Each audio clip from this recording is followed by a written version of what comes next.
I am in commerce, and here Swami is saying you do computer science. Okay, I said, okay, fine. Not very convinced. I came back and I did my advanced systems management course. And after appointment, the chief secretary told me CM wants to see you once you join. So I joined, I met the chief minister, and chief minister calls me and tells me,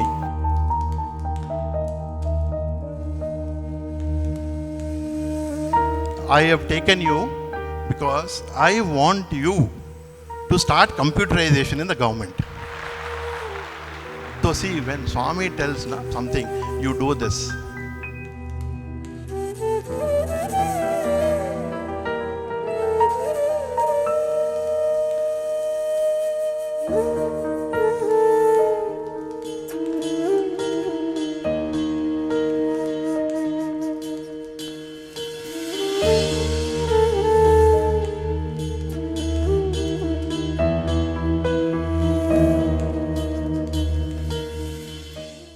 Offering my humble pranams at the divine lotus feet of a beloved Swami, respected elders, brothers and sisters of the Sai family, Sai Ram to all of you.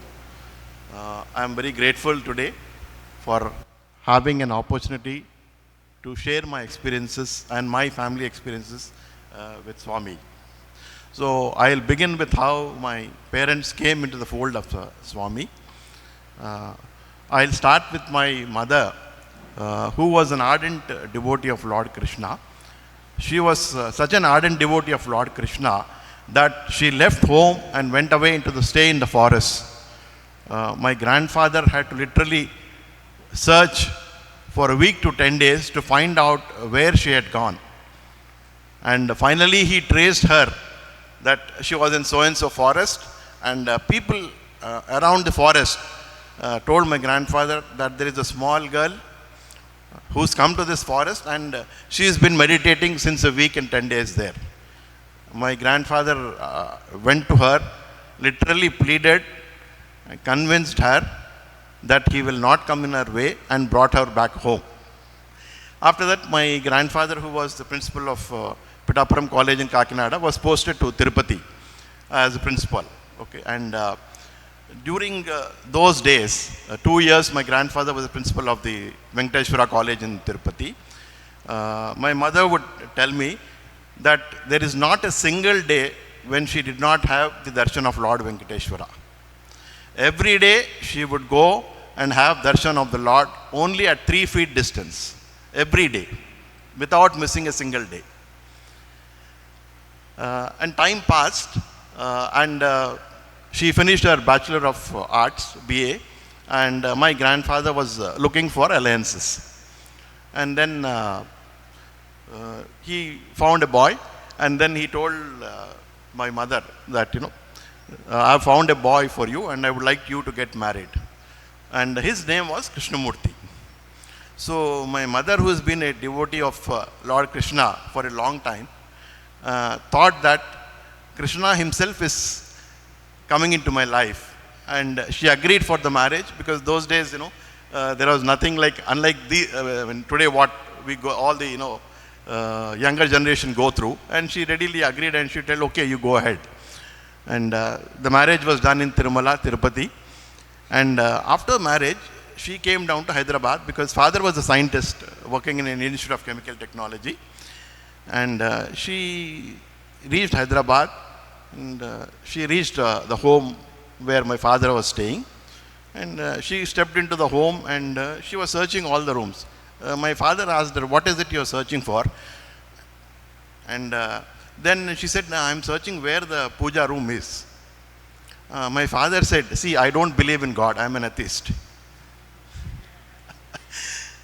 She got the biggest shock of her life, because the only thing which made her marry him was, it was Krishnamurti, Krishna in his name. That's it. But he said, you can worship, I have no objection to it, but I don't believe in God, I am an atheist. Being a scientist, he was very firm. That's it. And what my mother went through, you can imagine. And she set up her own small puja mandir in the house. And she had a Lord Krishna statue installed there, and she would worship. Time passed by. My grandparents were in Anantapur, and my father's mother was a devotee of Swami, and she would visit Swami. That's it. And after a couple of years, once we were born and all that, my father used to drive very rashly. And once we met with an accident, and all of us were there in the vehicle, but luckily we escaped. It was a very fatal accident with a lorry head-on. And at that point of time, father took us to hospital, we came back, and there was an old man who just handed over all the items which were there in the vehicle. And father just told thanks to him. He handed over the keys and everything. And he just forgot about it. My grandmother used to go from Anantapur to Puttaparthi. So on one such occasion, she just told him, will you just drop me in Puttaparthi, take me to Puttaparthi? He said, I'll take you to Puttaparthi, but I will not come inside Mandir. I will be outside at the bus stand. You can have Swami's darshan and come back. They reached Prashantinilayam. She went inside. She was sitting as usual. And Swami came out, first came to her and asked, where is your son? She told Swami he doesn't believe in God. He's near the bus stand. I have come to have your darshan. Swami called a volunteer and told him, go to the bus stand. There will be one person called Krishnamurti. Tell him that I have called him. And this person went, called my father. And he was wondering, why is he calling? I don't even believe in him. But anyway, since he called, he just came inside. And then Swami looked at him and he said, Krishnamurti, why do you drive so fast? How many times should I save you? And he said, do you remember the old man? And he told all the list of items which he handed over to him after the accident. This was the first encounter to him in his life. That's it. A person who thought that God never existed, he was totally dazed, and he thought, how come Swami knows, and how is it that whether he is the same old man who has come and who handed over the list of items. Okay, he heard Swami and all, and he just came back, still not very convinced. And he came home, and he just told my mother what happened. And he opened, we had a cupboard in his room, and he just opened the cupboard. You will not believe, the entire cupboard was filled with vibhuti. That made him, think like who Swami is, what is divinity, who is God. That started his inner journey. And that's it. And over the years, he became the greatest devotee of Swami and served Swami till the fag end of his life. That's it. And then my mother, being a devotee of Lord Krishna, the first photograph which Swami gave to my mother was the Swami taking out the Krishna statue in Dwaraka. That's it. And she was very surprised. Imagine, those days, Swami gave her a photograph with Lord Krishna, meaning that I and Krishna are the same.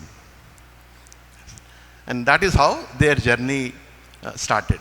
Then my father wanted to construct a house. So what he did, the plan was made, and he just placed the plan in one devotee's house. The devotee asked that, are you ready with the house design and all that? He said, yes, I'm ready. I'm going to start the construction work. And he just placed the plan in their altar, in their puja room. And they were all talking. And then there was a big thunder sound. And everybody in the house just rushed outside, thinking that something is happening or it's falling. And as my father and mother came out, salt fell just from the sky, just the salt fell on them. And then they went back inside. The whole plan was filled with vibhuti and kumkum. That is how Swami blessed. And they collected all the vibhuti, kumkum and all the salt. And it was considered very auspicious to put that salt on the foundation day. And on the foundation day, when the puja was done, father had kept one Swami's photo, and there was continuous flow of amrit from that. And father constructed the house and completed it. And I was very small at that time. And once Swami had gone to, father had some work, office work in Bangalore. And those days, at that time, Swami was in Whitefield. So daily, I was this very small boy. I would take a small rose and be outside. As soon as Swami comes out for darshan, I would run and give the rose. Swami would take the rose, pat my cheek, pull my cheek, and and then go for darshan. Every day that used to go on. Then one day I had high fever and I could not go. And then Swami came out and asked, "Where is he?" Then he asked my father, "What happened?" He said, "Swami is having fever, I didn't bring him today." Then Swami said, "You bring him tomorrow, I'll do the Aksharabhyasam for him." And that is how first Swami made me write Om on the slate. And Swami did the Aksharabhyasam and blessed me. As we grew up, one such, Swami used to come to Hyderabad occasionally.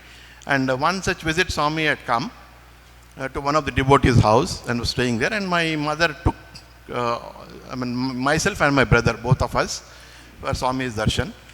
And as we reached there, we were children, so we were obviously playing. And mother was trying to take us near Swami, and we were trying to run away and all that. And Swami just saw her from a distance and told her, "Why are you pulling them? Let them play. I have seen them. Why are you worrying so much? Both of them will come steady near me and they will be with me." There was no college, there was no university at that time. And Swami clearly told my mother, "Both of them will be with me, don't worry. Let them play." And I finished my 10th, and I had just gone first time to Puttaparthi to see Puttaparthi. Until then, only when Swami used to come to Hyderabad, I used to just go and have darshan with my parents.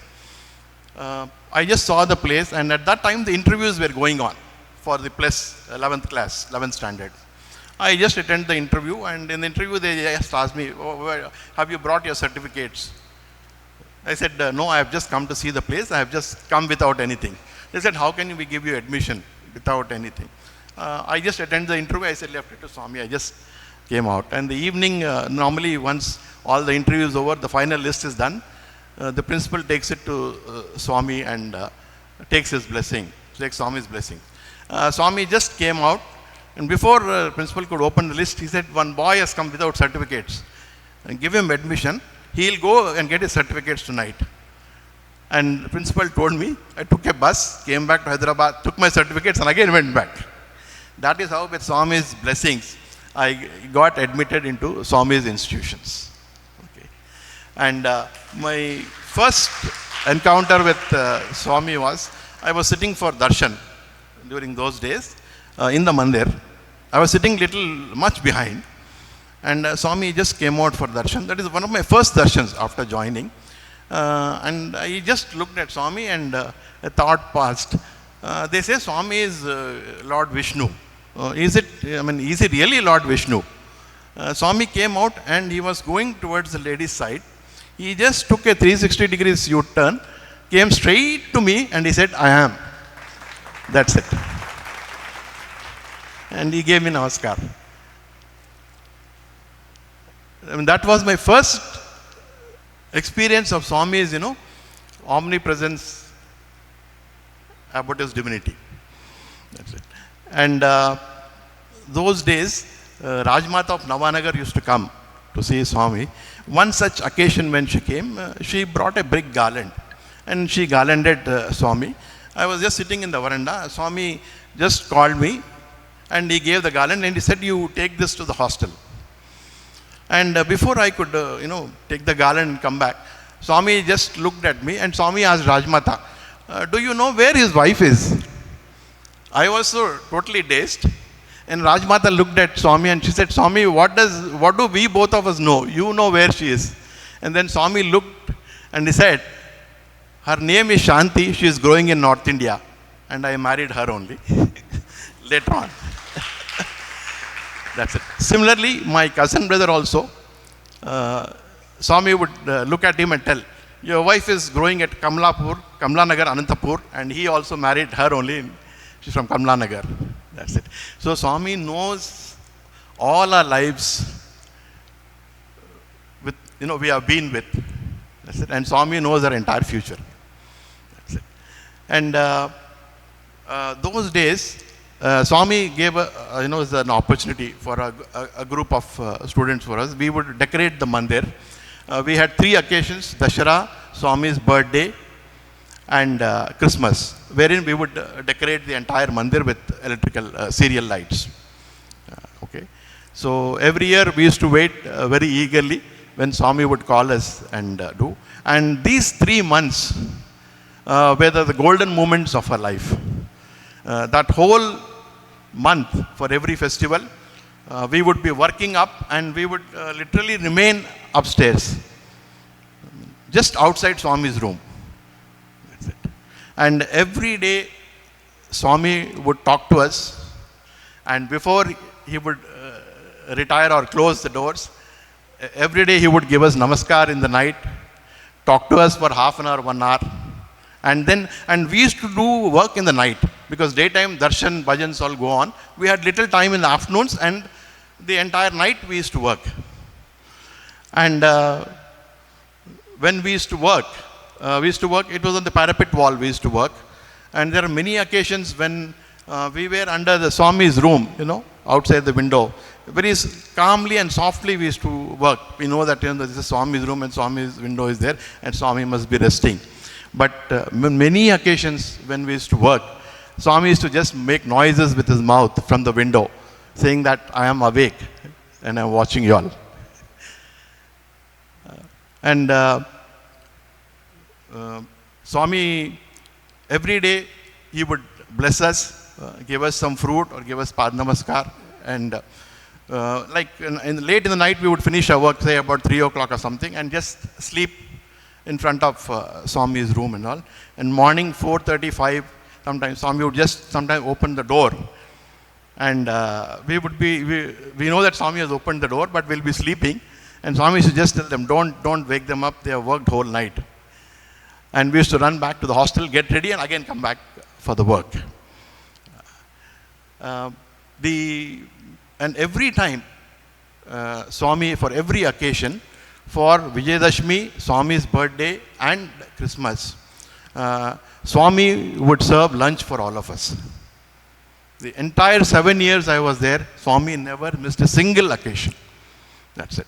And he would arrange everything for lunch upstairs and spend an hour or 2 hours with us. I mean, outside millions of devotees are just waiting for a glimpse, and here is Swami spending an hour and 1.5 hours with us. And that too, when we would offer a chair and keep a chair, Swami would never sit on a chair. Because he would say that if I sit on a chair, the East Prashanti, an old hostel, everybody will see and all will be there on the balcony only. He would just sit on a small stack of dhotis kept at 2 feet height or something. And we would be sitting like that, and Swami would just sit at that harmonium height. That's it. And he would himself serve. He wouldn't allow anybody to serve food. And wait till we all finished lunch. We used to feel so embarrassed that, Swami is serving us. Many occasions we would try to get up, and there Swami would say, "Noru musukoni kuchoni, you all sit down." And then one such occasion, Swami said, "Nenu evaru runam unchukonu. I don't keep the karmic debt of anyone." So, the little work we had done for Bhagawan, and Bhagawan used to bless us immensely. That's it. And he would ensure that we stitch new clothes and wear them. And he would tell us that if you do not stitch and wear the new clothes, I will not allow you to come upstairs and work. That's it. Once, when we are doing this kind of work, once it so happened that my brother was working on top of the Gopuram, which is the highest point. And he just slipped. And he just rolled down. We thought it is out, because if he is going to land down, it is the end of the story. That's it. But luckily there's a flag post there, and it caught the hook of his pant. And we immediately went and caught him. He does that work regularly, but it so happened on that year, that particular point of time, he slipped. And we just took him, and because he rolled down, his leg got hurt and it was bleeding. We just calmly took him down, and by the time we took him down to the first floor of the Mandir, Swami just came out rushing, and he said, "Jagrattaga cheyandi, do your work carefully." Swami just looked at him and saw him bleeding. Swami just lifted his rope, just tore it, tied it to his leg and told him, take him to the hospital. And he said, be very careful. On the top, it's very slippery.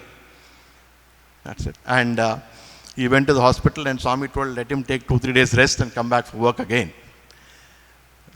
And another such occasion, it was Christmas, and Swami normally gives darshan during Christmas time by opening the silver door.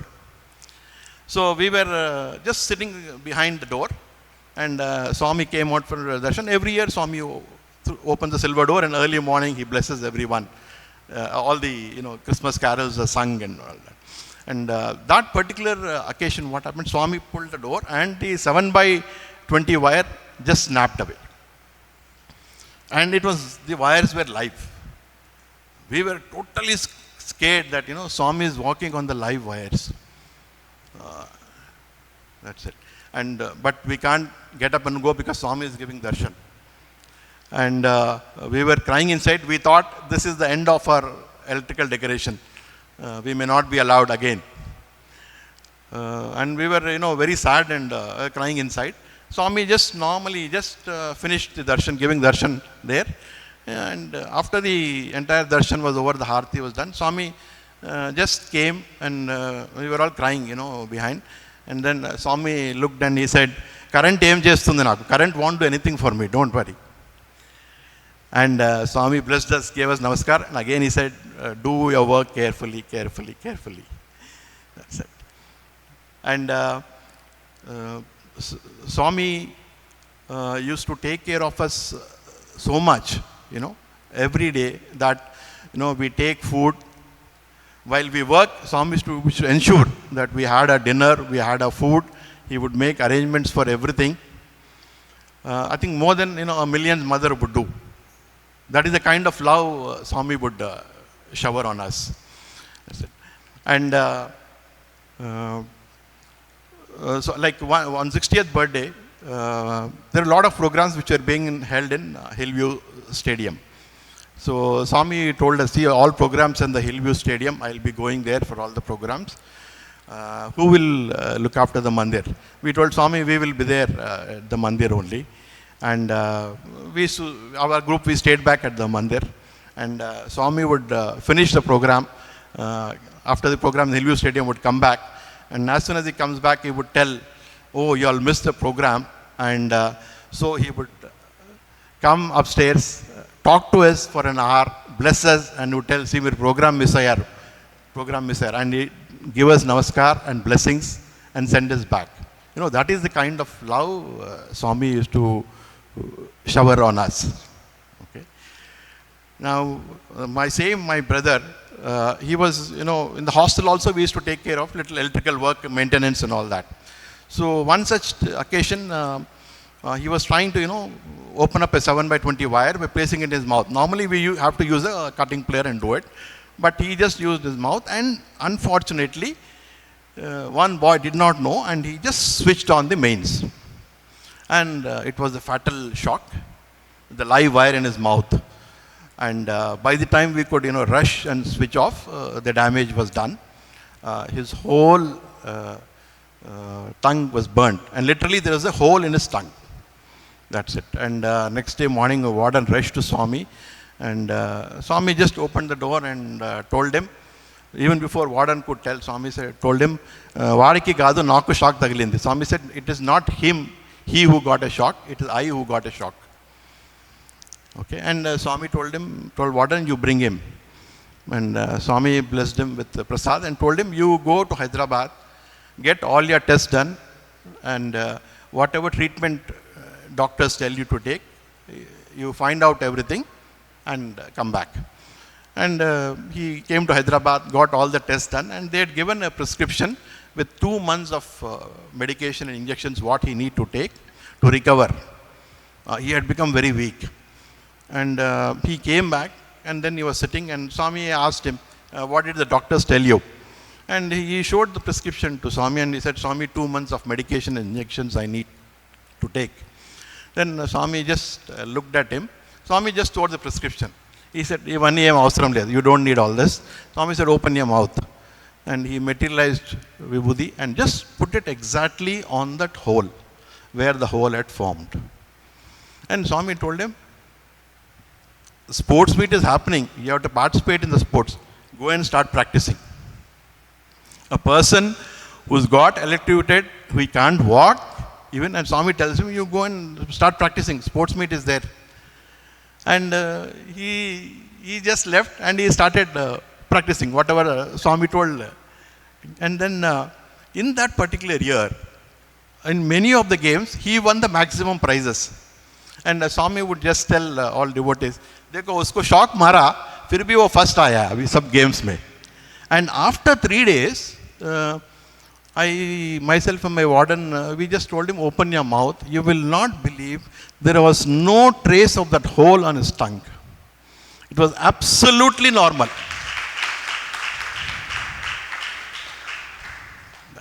In the course of my studies in college, one day I decided to bunk college and stay back in the hostel. And I just slept off, that's all. I just didn't feel like going to college that day and I slept off. And Swami just came to the hostel that day. And normally when Swami comes to hostel, he just goes to the sick room, sees the sick boys, sees the kitchen and tastes all the food. Very frequently Swami used to come to hostel and taste food and all, so that the cook knows that they are always on alert, they take good care of the boys, and they don't know when Swami is going to come and check. That's it. And but that particular day, Swami came to the hostel, warden, everybody was there, and warden thought as usual Swami will go to the kitchen, dining and see.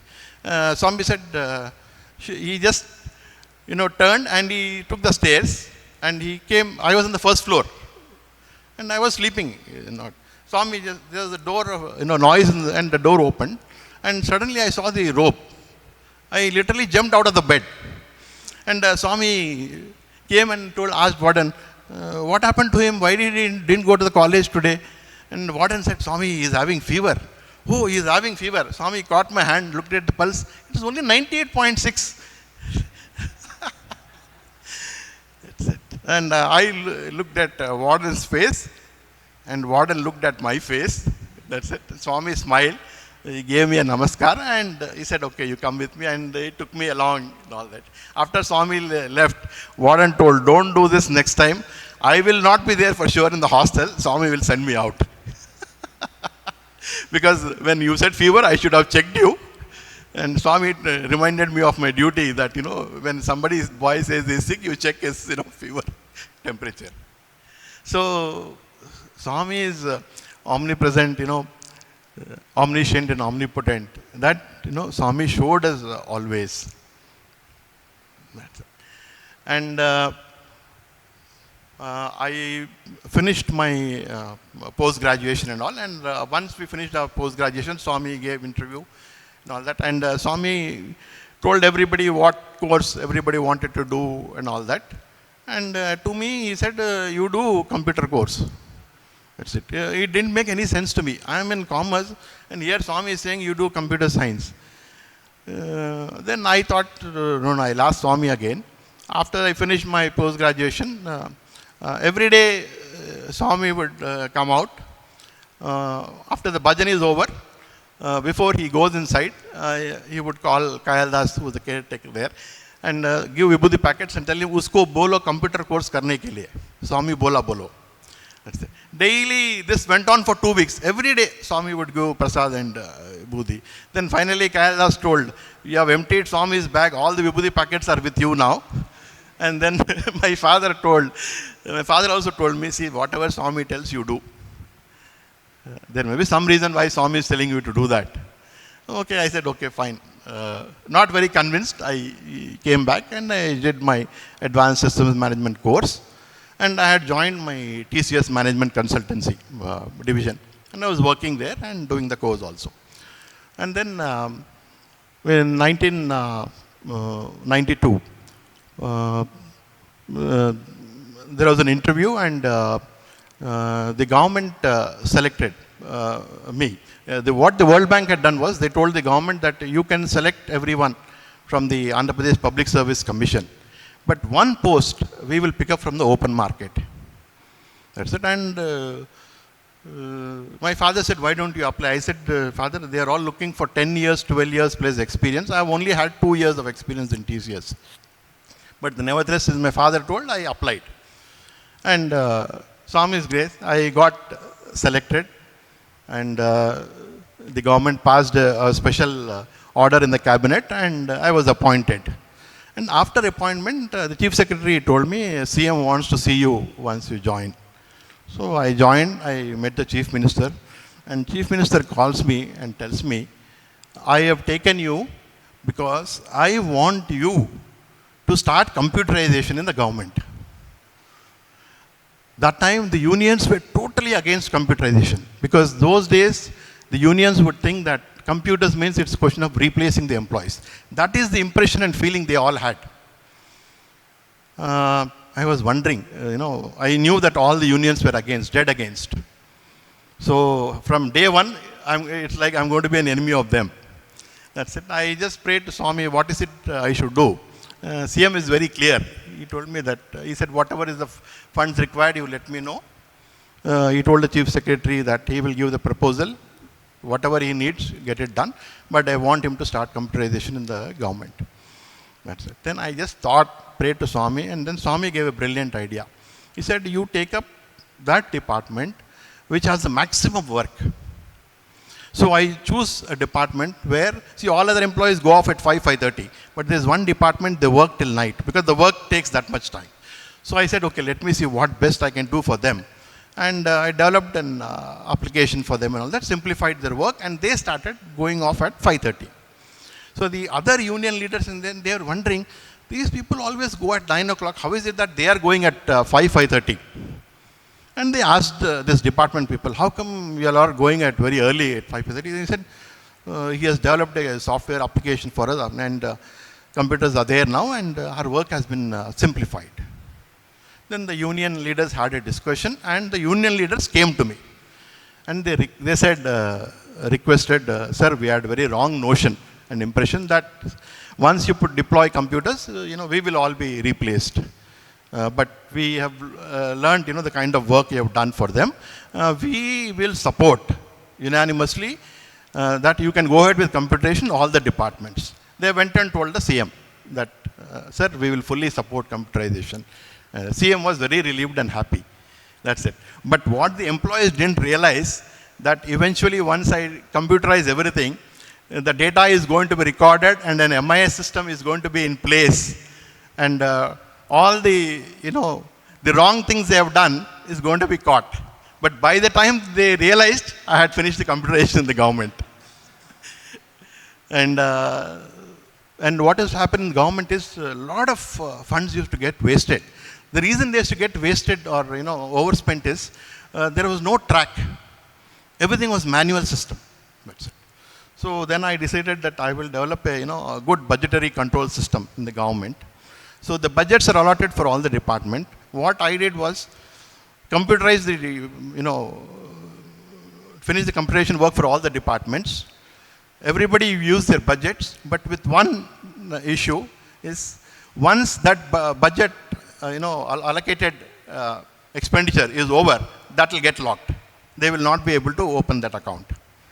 That's it. And CM was surprised. The Auditor General of India, Government of India, they were zapped, because the savings which came were in hundreds of crores, which the government had lost over a period of time. That's it. And then the Government of India requested that it be replicated in all the states and all that. So see, when Swami tells something, you do this. And after I joined service, I forgot to tell you, I had gone to Puttaparthi. I was sitting, and Swami asked, where did you join? I told Swami, I joined service government department. Swami asked, which department they gave you? I said, computerization. And Swami smiled. Had Swami not told me, I would not have done computerization. And had I not done computerization, when CM would have told me that you start computerizing departments, I would have done a big face. So Swami knows our future and all that. And subsequently, who is now the current Chief Minister, was then the Chief Minister of Andhra Pradesh. And there's a very big World Bank project which started. And he became the chief minister. He was the finance minister. And he only saw me once giving a presentation. And then he became the chief minister, who is also now the chief minister of Andhra Pradesh. So you know the name, I don't have to tell you. And as soon as he became the chief minister, he took the oath. And after 2 hours, I was in Vizag, working at Vizag that time, and I get an order saying that CM wants you at Hyderabad. And I received the order in the afternoon, and Chief Secretary tells me, evening flight, he wants you. He wants to see you here. So I just called the packers movers, gave house keys to them. They said, we'll pack and bring everything to us. And I just left with my family, Hyderabad. And that's it. And he said, I want you, there's a prestigious World Bank project, and I want you to monitor this. That's it. Because he was the chief minister who was looking at people with hard work, commitment, sincerity, honesty, and creativity. He would not bother whether you are a IAS or non-IAS. That was not important for him. What was important is you know the work, you are creative at work. And he respected that. And I worked 10 years with him. That's it. And while I was working in government, in the year 2009, I just come to Prashant Nilayam, and I was just sitting. And Swami just came to the veranda, and he just looked at me, he gave me namaskar, and he said, Inka government chalu, government is enough, you do business now. I just came back to Hyderabad. If I resign, CM is not going to accept it. So I just kept 1 year leave, went on leave saying that my father is not well, sir, I have to take care of him. And after that, I sent in my resignation. With lot of pain, he accepted it. The only plea I could get out is saying that my father is not well, he is too old, I have to take care of him. Then only he accepted my resignation. That's it. But I just, whatever Swami tells, just do it. That's all. That's it. And that is how I started my export of, organic products and incense sticks made from essential oils, pure incense sticks. That's it. I started with zero investment and no idea of who my clients are going to be. And in 1 year, Swami brought clients from 4 countries to me. So whatever Swami tells, just do. And it will happen, that's all. That implicit, obedience we should have. Now, during my studies in Prashant Nilayam, we normally have sports meet every year. And one such sports meet, we thought we'll introduce motorbikes for Swami's escort and some small motorbike stunts. So we had to get this. Those days, bikes were not available in Puttaparthi, and we need to get them from some other place. So Warden told Swami, boys want to do this, give us permission. And Swami said, where will you get the bikes from? And he said, Swami, one Mr. Ashwath Narayana is there in Anantapur, and he's kept 10 bikes ready, and we will get them from there. Then Swami asked, who will bring the bikes? Swami, Warden showed me, because I am from Anantapur district. Swami just smiled and told him, okay, let him go and get. I went to Anantapur. I don't know driving. Absolutely no driving, no license, nothing. Swami told you go and get. I went to Anantapur. I told the gentleman, you start the bike and bring the bike outside. I just watched him, how he started the bike, how he drove the bike outside, and just did what exactly he did and learned the bike. In half an hour, I got well versed with how to drive the bike. And I got the bikes. Then Swami asked Warden how many bikes he brought. That's it. Then Swami asked Warden, when you sent him, did you ask him whether he has license? Did you know whether he knows driving or not? He's learned driving and he's brought those bikes. So thanks to Swami, I learned driving. After I started doing my business and all that, and then subsequently, when Anantapur College was being constructed those days, that is the time when Swami blessed our house in Anantapur. Swami suddenly came. Swami did not tell that I am coming, did not ask the address of my grandfather, nothing. Swami, he just came and he said, I will have lunch and go back. And he had lunch that day, spent half a day there, and then he went back. That was the time when the Anantapur College construction was being going on. After when I was working, once I had come to have Swami's darshan. And Swami, we were all alumni sitting at one particular area near the Mandir outside. Swami just came, looked straight at me, materialized vibhuti, gave me, and he just put his hand exactly in a particular spot on my head. That's it. That's it. All boys said, Swami just looked at you, came, gave you, blessed you. I said, Swami has blessed. That means there is something is awaiting, something is there. And I went back and I met with an accident, and exactly the place where Swami put his hand on my head, that is where I had 6 stitches on my head. But, Swami knows what is it, we are going to go through. And see, perhaps Swami blessed me to, ensure that there is no internal injury in my brain. That's it. I had an accident, and behind me, doctors were coming me. They just pick me up from the road and take me to the hospital.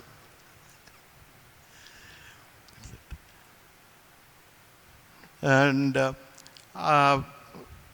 whenever, be it Puttaparthi or be it Kodai, anywhere, wherever Swami used to look at me, he would always come and talk to me. My wife once told me, you are going to Kodai. You think Swami will recognize you after so many years.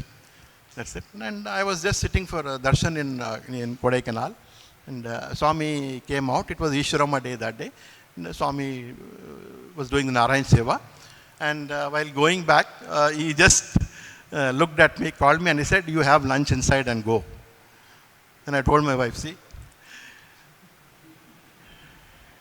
And during when we were studying in Parthi, Swami had given an interview along with me to my parents and all.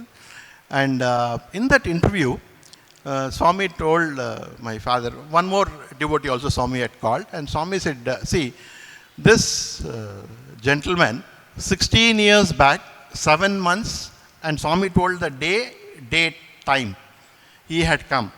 Now after 16 years, 7 months, so-and-so day, he is coming for darshan. And when my father asked him, he said, yes, what Swami told is right. So once Swami looks at you, he knows the year, date, time, when he last spoke to you. And then when Swami asked my father, myself, my brother, both of us studied there. Swami asked my father, how are your 2 children studying? My father told Swami, you know. And Swami said, I'll tell you. This fellow, Swami showed me, and he said, he sits in the class in the first bench and sleeps. Professor only looks, so the second row, third row. So he is in the first row, safely, happily sleeping. He doesn't write any notes. Yeah, which is very true. I wouldn't write any notes. And theory was most boring. I would just sleep. Anyway, I can read from the book. I don't need to hear to the professor. And Swami said, before the exam, there's one more classmate of him, and he would write all notes, and this fellow will teach him. And he will make all the code, answers, everything for that fellow. And Swami said, wait, I have to tell you something. Till night, 11 o'clock, both of them study. At 11 o'clock, they feel hungry. They go into the hostel kitchen. And Swami said, what is it, that snakes kind of thing? Oh, noodles. So they collect hot water from the kitchen, come back to the room, and make noodles. The other guy cooks very well. Right? Swami said. And Swami explained everything. My father just looked at me. And after the interview, he told, you are living with God. Don't forget that. He knows everything. And then he looked at my brother. He said, what about this other son? It's very simple for him. He doesn't touch books. He doesn't study. And then my Swami asked my father, what will you do with this? And then my father told Swami, whatever you tell, he will do. Then Swami looked at my father and he was my elder brother. Swami said, okay, I'll keep him with me. I'll give him some work. So my father said, Swami, yes, you keep him with you only, and at least he will work if he has not studied. And after Swami's Mahasamadhi, I would normally go have darshan, touch samadhi and all. And I had one small desire that in my life I should visit Kailash Mansarovar and do Parikrama. That was a small desire in me. Then so myself and about 30 industrialists from different parts of the country, we planned to go to Kailash Mansarovar. And normally June to September is the time when you visit. So we had applied, we have to get the Chinese visa. Only if Chinese gives the visa, you will be able to do the Kailash Parikrama, because the entire territory of Kailash, Tibet, everything is under the control of China. So it is the China military which has the complete control over these areas. We applied and nothing came. We didn't get our visas, nothing. Then the group said, what should we do? I told them it was September 5th, 2015. I said, I'm going to Puttaparthi. Let me see, I'll ask Swami what Swami will tell. I went to Puttaparthi, and then one of the brothers said, hey, you said you wanted to go to Kailash Mansarovar, what happened? I said, visas didn't come. I'm going to ask Swami now. Let me see. Then I went, and after bhajan, as usual, go and we pray to Samadhi. I just kept my head on the Samadhi and prayed. And it was the same voice Swami spoke. And he said, pack your baggages, get ready to go. And the kind of instructions which Swami gave, Swami said, 30 of you are going, but only 10 of you will do the Parikrama. All of you will not be able to do the Parikrama. And then Swami said, you carry one inhaler with you. 3 or 4 people are going to have a problem there, breathing issues. And you keep this with you. And you administer this when that problem takes place. 9:41, Swami tells me this. And I'm just having darshan and coming out. And outside the gate, my driver is desperately waiting. And then, so I just looked at the driver and said, what is it? He said, sir, from Nepal there are urgent calls for you. And I see the mail, the visas, 9:41, Swami tells, 9:42 the stamping is done. That's it. And immediately I just called all my other people whom we all plan to go together. I told them, the Swami told us, visas have come. Get ready and let us meet at Delhi. We all assembled and met at Delhi. They are from different. Some are from Bangalore, some are from Pune, some are from different places. We all met up at Delhi. From Delhi, we need to go to Kathmandu. Then they all asked what Swami told. Then I told, this is what Swami said. Swami said 30 of you will go, but 20 will not be able to do because of breathing issues. Only 10 of you will be able to complete Parikrama.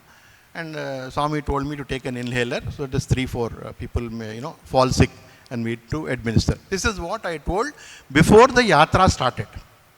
That's it. And we reached Kathmandu. And from Kathmandu, we need to change 3 flights. Kathmandu to Nepalganj, they're all in a small 20-seater flights.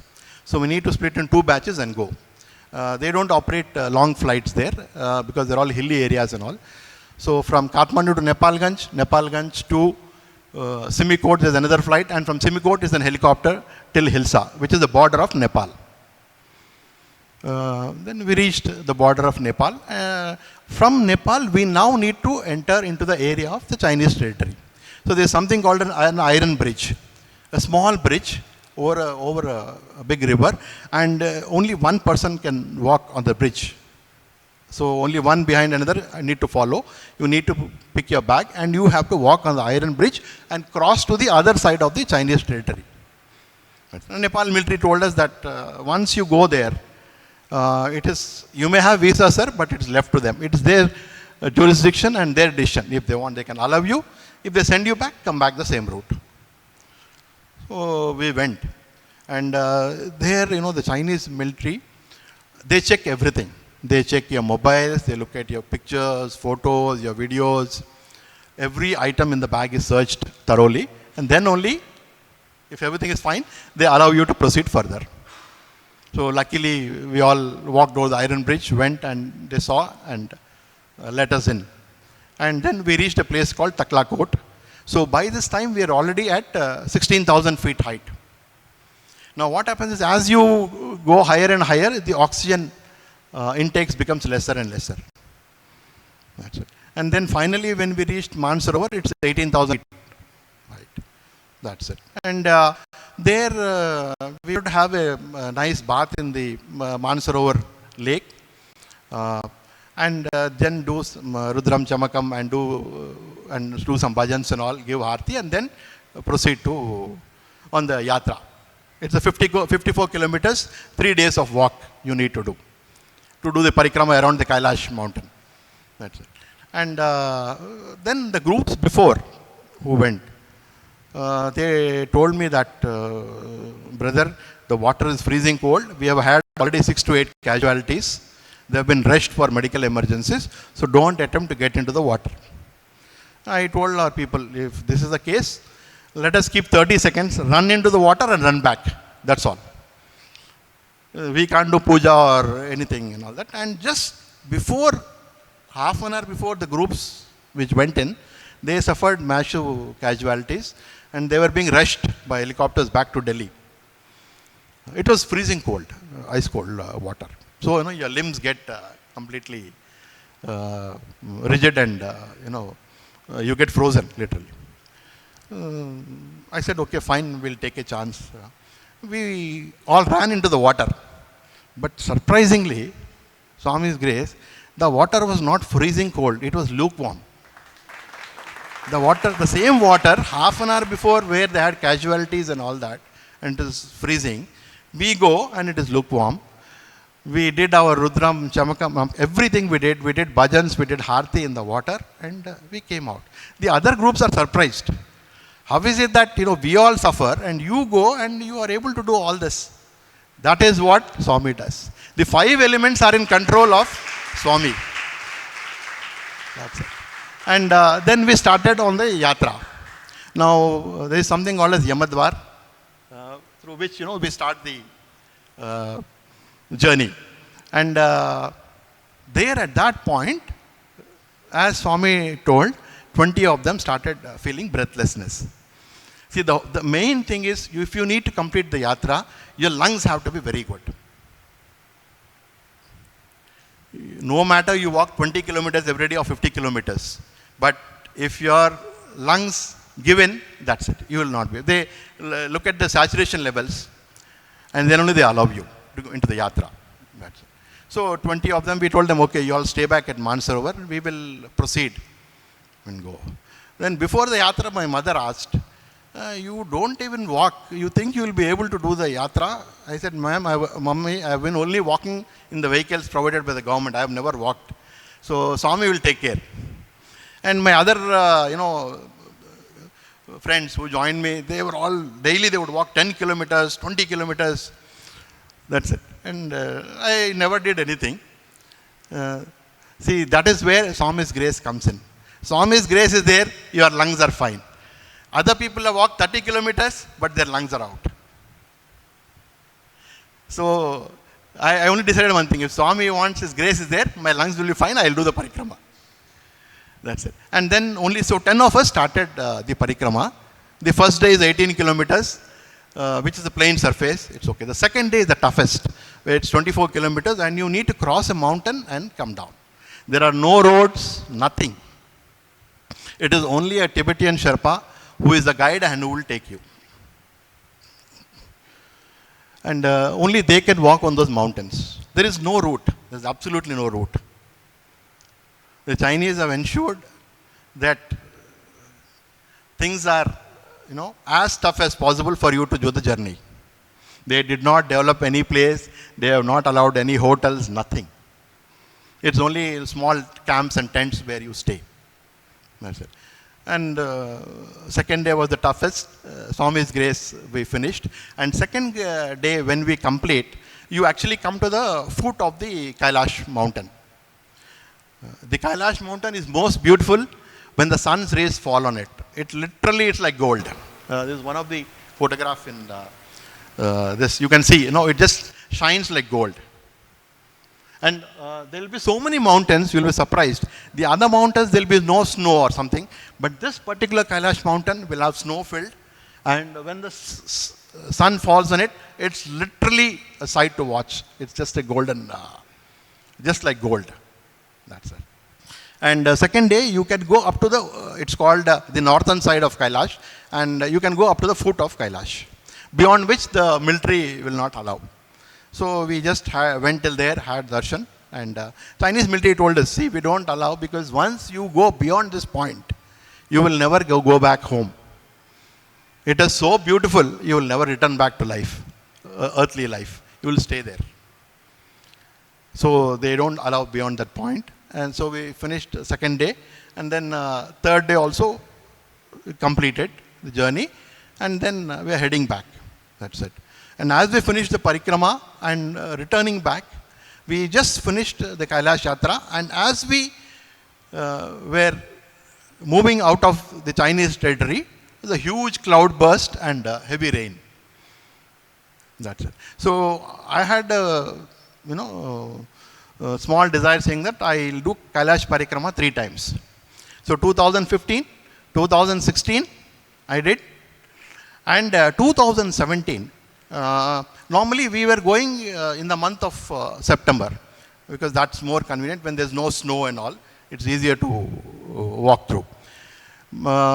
And it was June, the third time. And I just, as usual, took Namaskar of Mahasamadhi, and I just kept my head. Again, Swami said, you leave to Kailash immediately.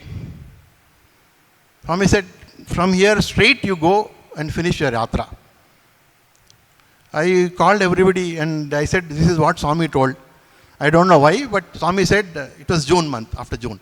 Swami said, you go now. And then everybody said, whatever Swami tells, just let us follow and go. By the time they have had experience of, how Swami had told about the whole yatra and how Swami guided, and what exactly happened was whatever I told to them at Delhi airport. That's it. And the third time, and we went. We didn't even have visas. I said, okay, we'll go to Nepal and apply visas there. We went there to Nepal and applied for visas. We got it in 24 hours. Swami's grace. That's it. And third time when I was going, I was thinking in my heart, Swami, why did you keep this Kailash in the Chinese territory? So much of hardship, so much of checking, so much of scrutiny. Our phones are checked, our bags are checked, everything is checked. Man, what kind of people these people are, They make you go through all this. How nice it would have been had it been in India. I was just thinking in my mind, and I went. And as usual, again, crossed the Iron Bridge, and third visit, went in. And that Chinese military head, he just looked at me and said, oh, you have come again. I thought he is going to create some issue maybe this time, or he'll block me out. But surprisingly, he said, you just wait. He went inside, he called his people, and he said, 2 escort vehicles, give them 2 escort vehicles and 6 military people. You all accompany them, take them to Kailash, and that was like a VVIP visit. No checking, no stopping, nothing. See how Swami transforms. And just like VVIPs, we went. And because Chinese military were with us, their escort vehicles were with us, nobody stopped us anywhere, nothing. They were there with us all through the yatra. We completed the yatra and, returned back. I just went inside to thank him. And he said, just wait. He came, the general came along with me till he crossed the Iron Bridge, walked along with me and came into Nepal. And Nepal military tells me, साहब इतने साल से हम उनको request कर रहे कम से कम चाय के लिए एक बार आइए, and they never came. But today general has come with you, and he had coffee, tea with us. And Nepal military also was very happy. He said, so many years we requested, sir, but he never obliged. But today he has come with you, and they served, coffee, tea, and refreshments for all of us, Nepal military. And the general, I just thanked him profusely. And he said, whenever you come to Kailash, you're welcome. See how Swami transforms and changes. The experiences I had in the first 2 visits And the third visit was the most memorable one. That's it. And then the third time, it was June month, and June 18th is my birthday. Now we crossed the Iron Bridge and we came into Nepal. From there I need to take a helicopter and then reach a particular place called Simikot. From there we have connecting flights again. Now there was very heavy rain, cloud burst, and we were stuck for 3 days. Then everybody said, we'll celebrate your birthday here only. I said, no. Swami just came that one day, in second day, in the dream, and Swami said, birthday ekkada cheskuntavu. I just looked at Swami. He said, Hyderabad lo cake cut cheyi. I said, there is no flight, there is no helicopter, all services are closed. And Swami tells me, you go to Hyderabad and you celebrate your birthday there. Then I told them, Swami told me like this.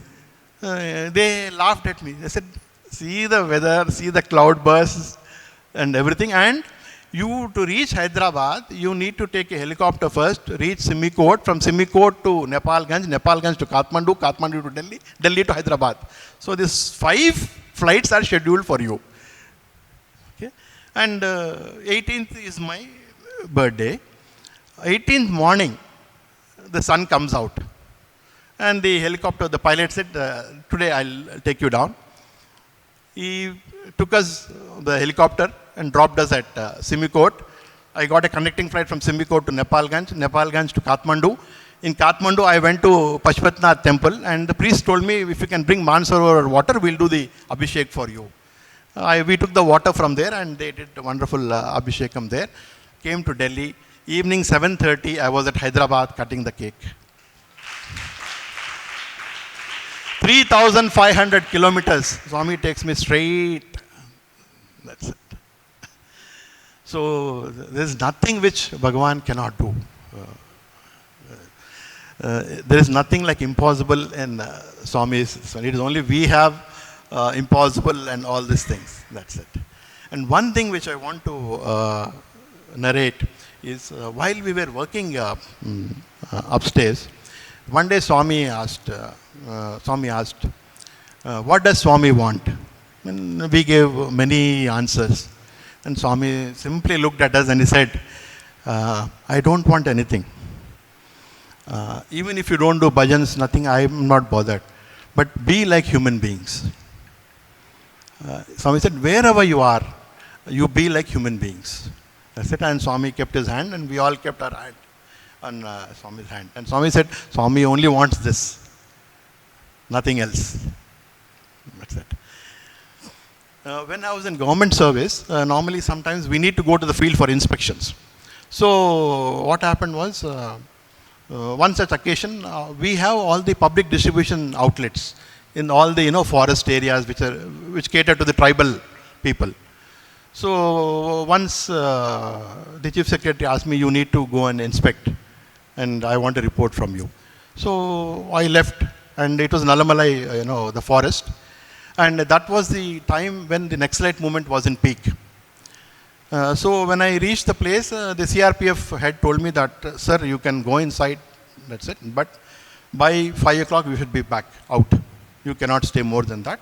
Anything can happen. They can kidnap you, they can do anything with you once they get hold of you. We went and I finished my inspections and all that. I was coming back as just following their instructions. And as they cross certain distance, and I had some more kilometers to travel, the vehicle halts. And this driver tells me, sir, I forgot to top up the fuel, and the fuel is over. And it is getting darker, and now there is no way. We need to walk another 54 kilometers to come out of the forest. And I looked at my other officers, and just remembered what the CRPF told, that it is very, very risky to stay there. And I just prayed to Swami, what else could I do? And we all just sat. Because there's no way, even if you walk, we can only at the most pass 20 kilometers or 15 kilometers, not more than that. We will have to halt somewhere again. That's it. And then I just see one tribal boy walking.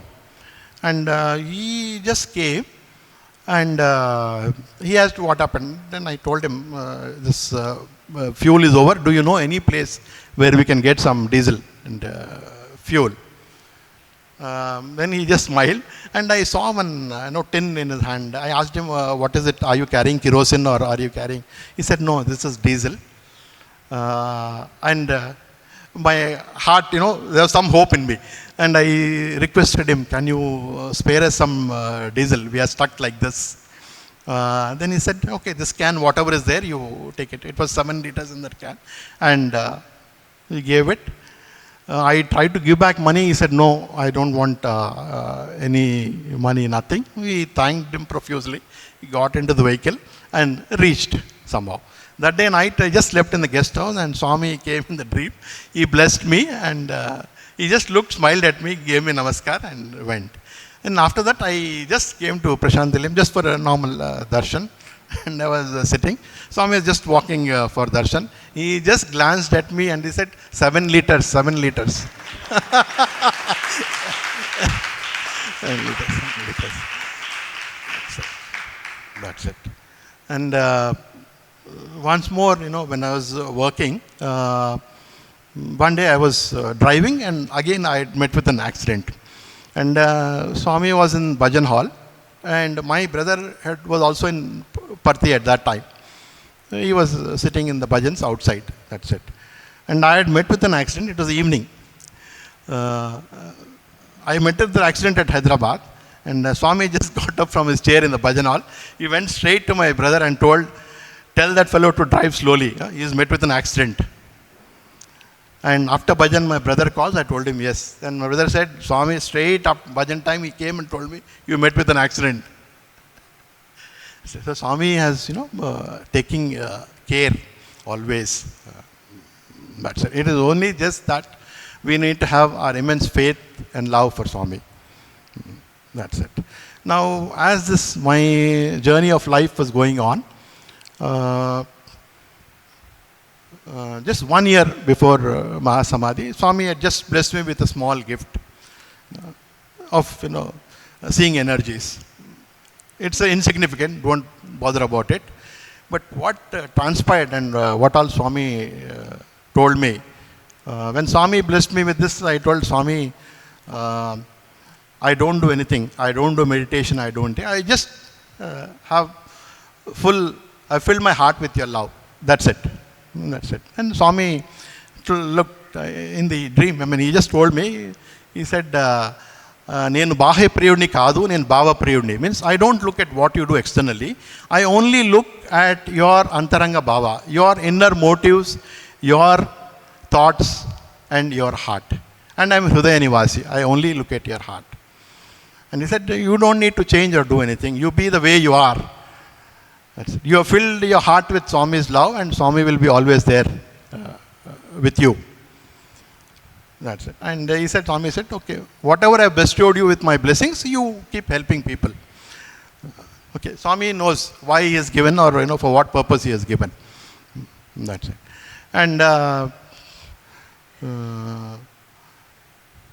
with this blessings of Swami, I have now traveled almost 20 countries across and trying to, help people. And that's it. And restore people's, faith and devotion. That's it. And I always tell people only one thing. Only one thing which Swami has clearly told is Nisvartha Prema, Nisvartha Seva. Means love selflessly and serve selflessly. And this, if you have, I can tell you that Swami will be always with that person. Forever. That's all. This is all that Swami looks at. That's it. The moment you are out of yourself, Bhagawan is with you. Till you keep trying to, achieve your goals of yourself, Swami will be away with you. That's it. This is what we all have to realize. My father, he was a scientist, and he was working in the, in the labs, in the CSIR labs. And one such time when he was working, he was in the ground floor working, and it's a big, plant. That's it. And while he was working, a rod slipped from the top of the plant, and it was just landing on his head. It was just about to land on his head, and one person just comes and pushes him. And my father just falls. Father turns, nobody is there, but he just sees that the rod has landed down. That's it. And one more beautiful incident I will narrate. When my father and mother, they planned to construct the house, my mother, being a devotee of Lord Krishna, she wanted to install a statue of Lord Krishna. And we were in a friend's house. All of us were there. We were also there. We were sitting and talking. And she was telling them that when I finish my house construction, I want to have a puja room, and I want to have a lovely statue of Krishna and Swami picture. And you will not believe, in that house, Lord Krishna statue is there in their puja room. The statue comes in the air, and they had a daughter called Soni, her name was. The statue comes from their puja room, rotates on this girl's head 3 times and goes back. It is just like a picture. So my mother used to tell, whatever she would think of or my father would think of, Swami would manifest. One more time Swami manifested Vibhuti. It was not from photographs or something. The Vibhuti formed like a temple. The total, how a temple structure is there, the Vibhuti formed exactly like that, overnight. And the puja room would always be filled with nectar flowing from Swami's photograph.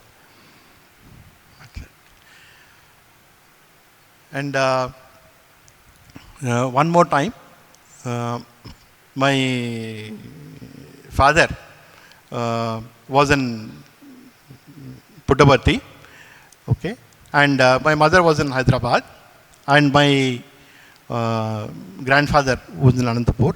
He passed away, right? And those days, there's no question of mobile or anything. It was only a telephone through which, or a telegram, that's it. And my father was in Puttaparthi, and Swami just came out for darshan, straight went to my father and told him, your father is no more, leave immediately. That's it. And no telegram, no phone call. Swami tells my father directly, and he left to Anantapur immediately. That's it. So if you look at Swami, all through your life, at every critical juncture, Swami keeps blessing you, saving you, guiding you. And this is what is all about Swami's omnipresence, omniscient and omnipotence. That's it. And then my mother's sister, she was staying in the US, and she lost her kidneys. Both the kidneys were out, and she was on dialysis. Then they did a transplant, and the transplant kidney also failed. And then I told Swami that this is what her condition is. Swami materialized Vibhuti and gave, and Swami just said, give this to her, nothing will happen, she will be there, she will do her daughter's marriage, and she will be there. Doctors told that maximum with this dialysis, another 2 years she can manage, because the transplant also failed. And can you believe, she lived on for 35 years, only with Swami's Vibhuti. That's it.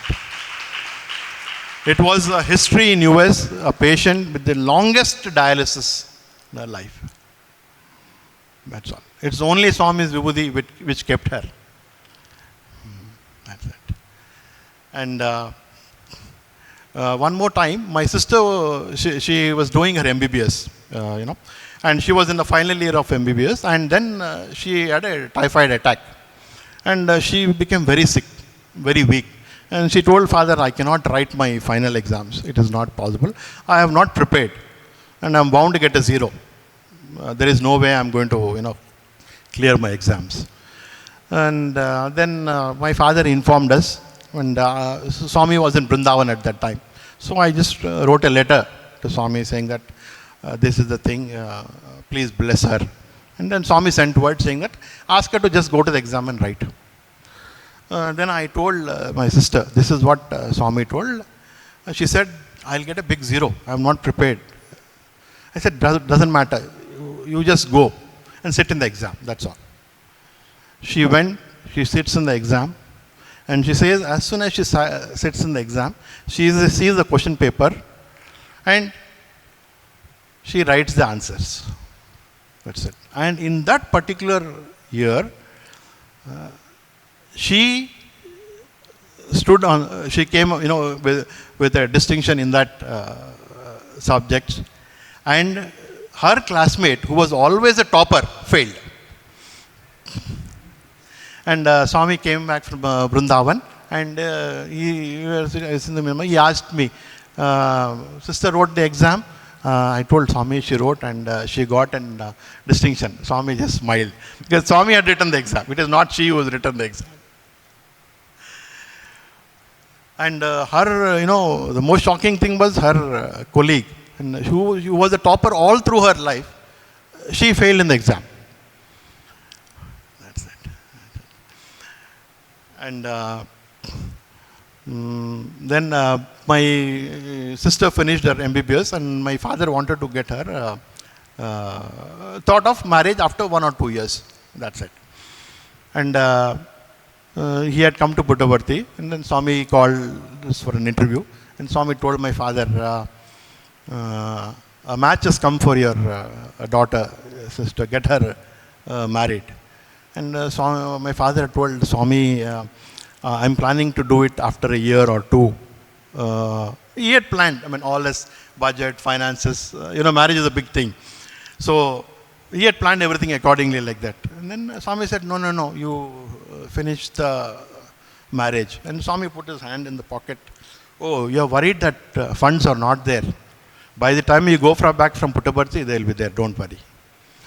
He comes back from Puttaparthi to the house, and 3 of his colleagues, friends, by the time he reaches home, they have kept the money ready for the marriage. That's it. Swami just said, by the time you reach home, it will be there. Don't worry. So, and Swami performed the marriage, and Swami told after marriage you come, and Swami blessed them with clothes and all that. So, at every moment of father's life, Swami had been, helping him and all that. And one more time again in his office, it's a plant, once he was posted in a particular plant which is called Phosgene gas. It's a very poisonous gas. That's it. And it happened that, there's a leakage of phosgene, and it is most dangerous. Wherever that gas touches or falls, you develop something like a cancer in the body. That's it. And father had inhaled that. And mother, everybody were worried. Even his office colleagues, everybody were worried. Because what happened when the leak took place, he wanted to, rescue his other subordinates and all of them. So in the process of bailing, bringing them out, he had inhaled that. That's it. And then he was in Parthi. Swami was just walking in the darshan line, and Swami looked at him, and Swami just went to him, materialized vibhuti, and gave it, and he said, don't worry. You have inhaled it, I have exhaled it out. Yes, my father's colleagues, were the other scientists, were very sure that something is going to go wrong to him. Because once you have inhaled it, it has its own consequences and effects. That's it. And that is how, Swami stored out. And normally, we all write letters to Swami, right? And give. So, on one such occasion, mother wrote some letter with few issues in it, and she was sitting in the Mandir, in the line, darshan line. Swami came, and Swami looked at her. Swami took the letter. He walked 2-3 steps in the front. He just walked back, and he just gave the letter back to my mother, and he just told all the contents of the letter. We think, no, that we have to write letter and inform Swami or tell Swami. Swami wanted to tell her that I know everything, whether you write letter, you don't write letter. I don't need letter. You write letter for your satisfaction. Because Swami is Sarvantaryami. He knows everything. And when I was, working in the government service, see, normally what happens when you are heading very prestigious projects, there are a lot of confidential documents kept it. And the CM had reposed a lot of faith in me, and he had given me those original documents to me, to keep it safely, And I had kept them in a almirah, locked it and all that. And one day, Swami just came in my dream and he told me, see, one person is searching all your almirahs for the documents. Remove them from there and keep it, in another place. That's it. Then I got to know who was searching for it, and the opposition parties always try to retrieve whatever the present government does. And then I immediately removed those documents and kept them in another safe place. That's it. And what happened, Swami told me, where will you keep those documents? And normally we keep them in lockers or safe places. Then Swami said, no. In your office there's an almirah with all the, junk old papers. Put it inside that. Nobody will know it. That's it. And I put those papers inside that almirah. The search continued for those papers. They would search all the almirahs except that. So how, Swami helps you, takes care of you, that's it. While, you are trying to do good and trying to work, there are many people with other intentions also, with their own agendas and their own, goals. So Swami used to guide me and, take care. That's it. And my mother's father, he was a very big academician. And all our social studies books in our state of Andhra Pradesh were written by him. And he would also travel abroad and give lectures on Indian history. That's it. And he started many colleges. Like he started the Venkateshwara College in Delhi, and in Hyderabad 4 colleges, the Bhavans, the Pragati, the Padruka, the Andhra Mahila Sabha, all these were started by him.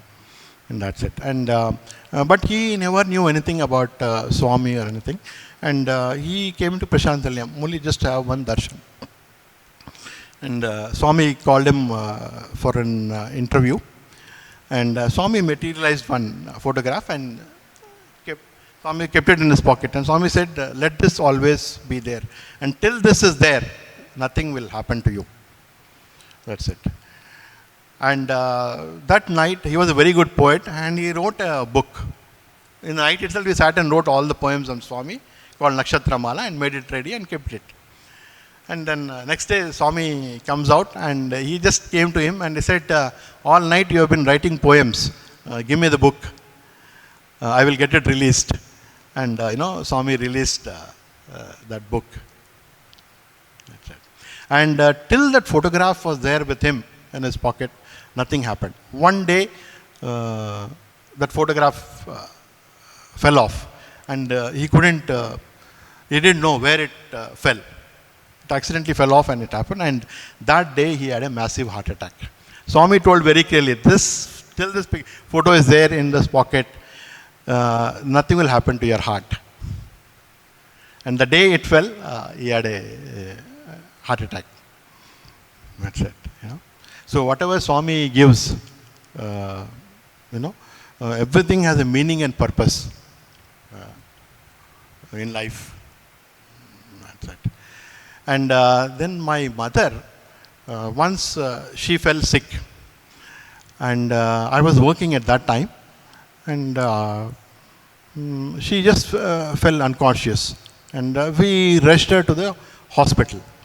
And then the doctor said she is in coma, and there is some fluid and infection in the brain. It has gone into the brain, and we cannot say anything. They did the scan, everything, and doctor said it is very difficult to do surgery. The portion where this fluid has gone and infection has gone. It is very difficult to evacuate that. And he said, we'll give medicines, but fingers crossed, there's nothing we can do. And then myself, my brother, we were there in the hospital. She was in coma. For 2 weeks she was in coma. That's it. Only we could just take care of her. And all my relatives, everybody thought, time is up for her. And that doctors also did their best, and they said there's nothing beyond it, and we can't do a surgery for her. The moment we do surgery, it is very fatal for her. That's it. And father was also very worried. We were there. We were just sitting and all that. Then after the 15th day, she just opened her eyes and she got up. And she looked at me and my brother and said, what happened? You have not shaved and all. I said, Mom, 15 days you were not here. You were not on earth for 15 days and we are sitting like this. She said, I don't remember anything. All that I remember is I am falling from a big height and Swami just held me in his hands and brought me. That is all she remembers.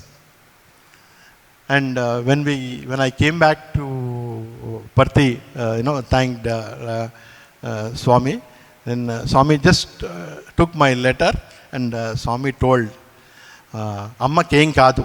She's got a lot of time, don't worry. Swami will take care. Nothing will happen to her.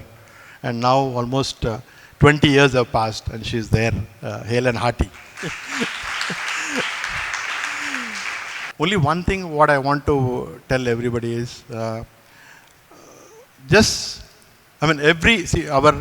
soul has been through numerous lives and all of us have karmic bondage which we need to, come out with doing sadhana and all that. There is no exception or exemption to anyone. You be a yogi, you be anybody, you are bound by karma. That's it. And you don't need to know Vedas, Upanishads, scriptures, meditation, nothing. You fill your heart with Swami and he is always there in you, around you, everywhere, taking care of you all through your life. Jai Sai Ram.